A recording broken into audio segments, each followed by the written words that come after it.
ఆ పదవిలోకి వచ్చినోనికి సంతోషం ఉండాలి కానీ ఏడిపోయిందిరా నాయన రోజు రోజు మీరు చూడు టీవీ పెడితే చాలు తిట్ల పురాణం తప్ప ఏముండదు. మీరు గట్టిగా అడిగిర్రు అనుకో, ఏమాయిరా బై 2500 ఏడు ఉన్నాయని చెప్పి మీరు అడిగిరాక ఆడపిల్లలు పోయి మీ గుడ్లు వీకి గోటీలు ఆడుతా అంటాడు.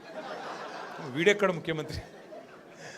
ముసలోళ్ళు పోయి ఏమాయిరా బై మరి 2000 పెన్షన్ 4000 చెప్తాను 100 రోజులు లాంటివి నరక్తివి ఏడవన్నావు తమ్మి అంటే నీ పేగులు తీసి మెడలు వేసుకుంటా అంటాడు.